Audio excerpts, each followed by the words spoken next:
উদ্ভাবনের নেশা তার মাথায়, এবং সেখান থেকেই সোনালী আঁশ পাট দিয়ে তৈরি করে ফেলেছেন একটি গাড়ি। আমরা দেখতে পাচ্ছি বুলবুলের একটি স্বপ্ন কিন্তু এখানে এই মুহূর্তে দাঁড়িয়ে আছে। উদ্ভাবনের স্বপ্ন যখন মাথায় থাকে তখন মানুষ কি না করতে পারে। প্রথম দেখায় মনে হবে এটি কোনো যুদ্ধযান, কারো কাছে হয়তো পাবজি গেমের বাগি কার, কিন্তু বাস্তবতা হলো এটি বাংলাদেশের নিজস্ব উদ্ভাবনে তৈরি এক বিশেষ যান, যার গায়ে স্পষ্ট লেখা মেড ইন বাংলাদেশ। আর এই বাহনটি মাঝে মধ্যেই দেখা যায় চট্টগ্রামের রাজপথে।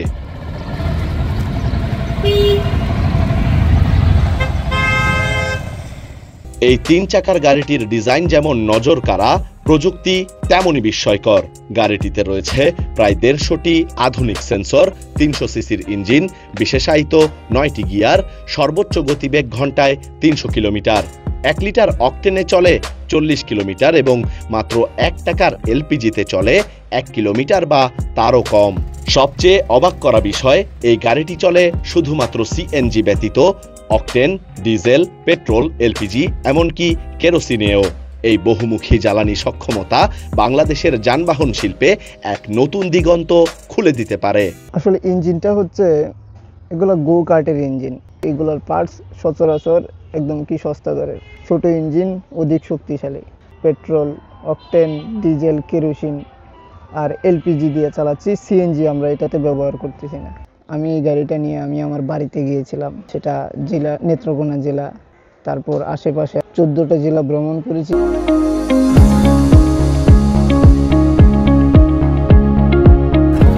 এই গাড়িটি বুলবুল বানিয়েছেন সম্পূর্ণ তার নিজ তত্ত্বাবধানে, এবং তার এই উদ্ভাবন নিয়ে তার রয়েছে প্রচুর স্বপ্ন। আমার পড়ালেখা ব্রাক শিক্ষা, ক্লাস 5 পর্যন্ত। আমার পরিবারে আমার আম্মা আছে আর আমি আছি। সর্বমোট আমার পরিবারে 9 ভাই বোন। আমি আমার নিজ জীবনে ছোটোখাটো একটা পেশা আছে, পরিবার মেনটেন্স করার পরেও আমরা এইসব প্রযুক্তিতে বা এরকম নতুন কিছু করার খাতে ব্যয় করার মতো অর্থ আমাদের নিজেদের কাছে থাকে না।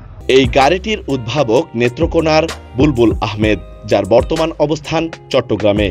জুলাই বিপ্লবের পর মাত্র 53 ঘন্টায় তিনি নিজেই তৈরি করেন এই গাড়ি, যেখানে তিনি ব্যবহার করেছেন দেশীয় সম্পদ পাট।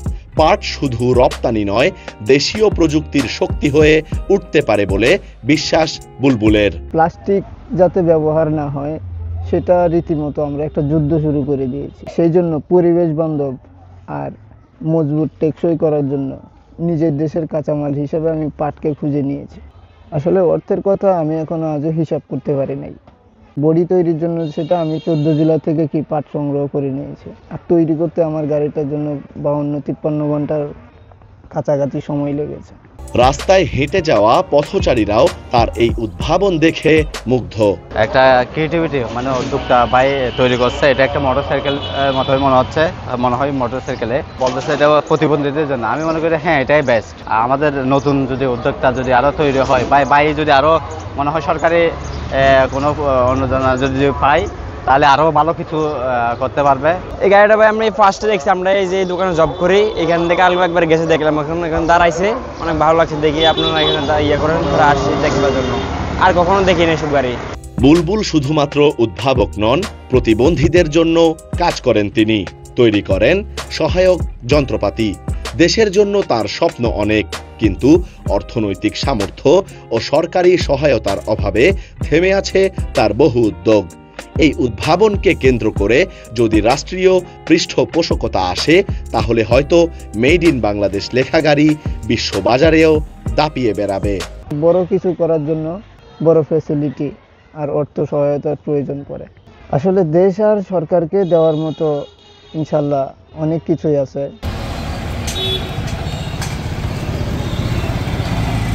প্রশ্ন যখন আসে রাস্তা দীর্ঘস্থায়ী করার, তখন হালকা এবং মজবুত গাড়ি কিন্তু ভরসা, এবং সেই পরিকল্পনা মাথায় রেখেই পাট দিয়ে তৈরি করেন বুলবুল এই গাড়ি। তার ইচ্ছা রাষ্ট্রীয় পৃষ্ঠপোষকতা পাওয়ার এবং তার স্বপ্নকে বহুদূর এগিয়ে নিয়ে যাওয়ার। আবির আহমেদ, কালের কণ্ঠ, চট্টগ্রাম।